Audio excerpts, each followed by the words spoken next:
This is Zach Lowe on his podcast, The Lowe Post, said, back even around the trade deadline, there was talk that the Suns were going to move Deandre Ayton. I reported at the trade deadline that there was communication between the Suns and the Pacers about something involving Sabonis and Ayton. And I wrote at the time that they were just broad, exploratory. It might have been one phone call, might have been aimed at the summer or future, because I just found it hard to believe that Phoenix would disrupt anything that they had going on in the present season. And then, of course, Sabonis gets traded to the Kings anyway, so that's off the table. The fact that that was even whispered about, combined with the fact that they did not pay him the max and just open, shut, it's done, combined with the fact that whatever the hell happened last night, I think absolutely we're going to hear DeAndre Ayton rumors starting now. You know, the irony, too, is you can't trade him for Sabonis now because he got traded for Tyrese Halliburton. It always comes back to Halliburton. Okay, yes. I should have known that. I didn't see that coming, but I should have known you were going to go to Halliburton. Let me just say this, too, that there were some people that I know, that I trust, that also they were saying the same thing last trade deadline. Not this last one, but the year before it. Yeah. If you remember that. There were whispers going on that was going on. Listen, the reason why I tend to believe that there are whispers and trade conversations in regard to DeAndre Ayton comes back to the cold, hard fact that he's not a James Jones guy. Yeah, you've in been my saying opinion, that for a while, yeah. Again, now James Jones is going to come out. You're wrong. You're dead wrong. And maybe I am, but when I think of James Jones, I don't see James Jones looking at DeAndre Ayton and saying, man, that guy is a max player, and we got to go ahead and we got to do everything we can to secure him, because I don't think he's got the kind of effort and intensity and consistency that James Jones values. Well, either way, James Jones didn't draft him. So this thought of like, well, you can't trade him because you just drafted him. Yeah. I mean, there's something to, at least in my mind, you got to be really confident if you're trading a guy you took number 1 overall not even 4 years ago, who hasn't been bad. But you don't have to, you at least have to get the part out of your mind of, well, they would never do that because, James Jones isn't going to trade a guy he just drafted. He didn't just draft him. That wasn't him. No, but yet again, now, I look at that as a formality. I really do. I mean, you're right about what you're saying. He didn't draft him, so we all get that. It's more about James Jones looking at a guy that is so wildly talented, and yet they know what they have to do to get DA ready to play. Now, again, I don't know what they have to do to get DA ready to play. I don't know. We've heard a lot of innuendo. We've heard a lot of whispers out there what they have to do to get DA ready to play. But James Jones is a guy that values players that know how to get themselves ready to play. And I can't see him suddenly being, oh, no, I love guys. I love playing with guys like that. I love playing with guys that we had to get in their face and yell at them to get them to go out there and do their job.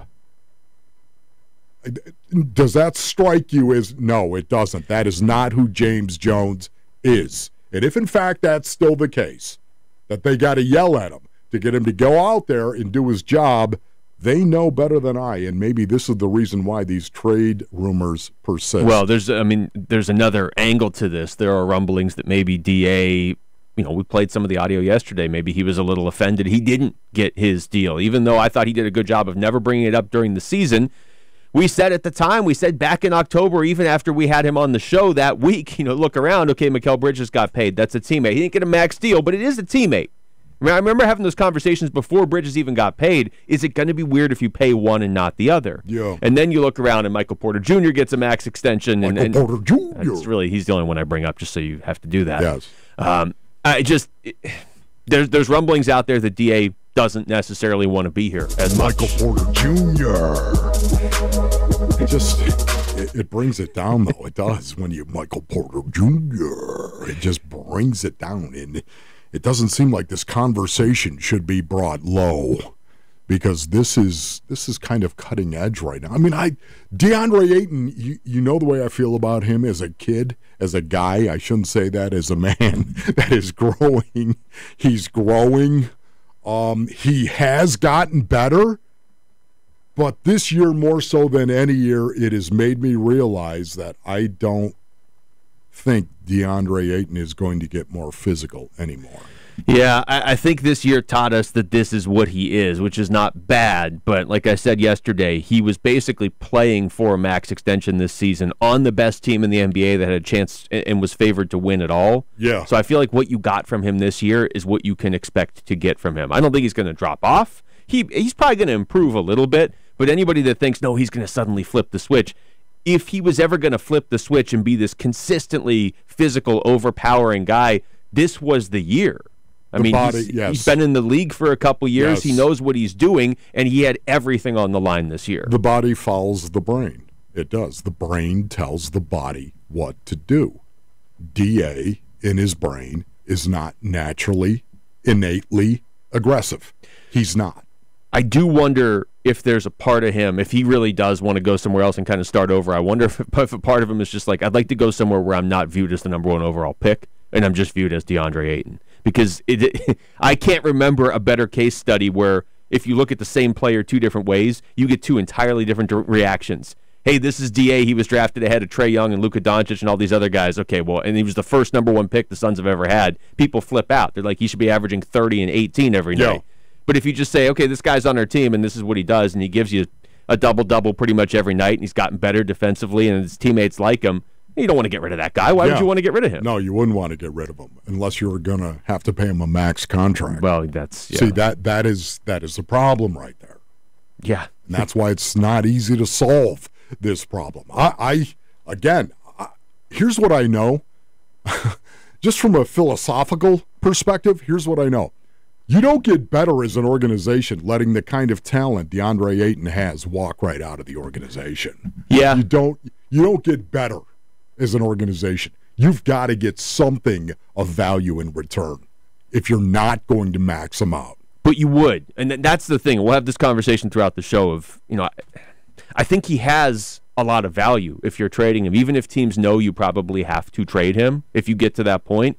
You're talking about, a 23-year-old big man. I don't think you don't need to build around a big man in 2022. You didn't need to in 2018 either, by the way. This is not like some new thing that just happened, but you're talking about a guy that gives you a double-double, that is getting better, that there's not a lot of players like him. Now, if you're trading him to a team that's going to have to pay him max money, though, then how much are they really going to be willing to give you? And we'll get more into that throughout the show. Zach Lowe had a list of teams that might be interested. We had the odds of teams where he's most likely to go for what that's worth. I do think he has value.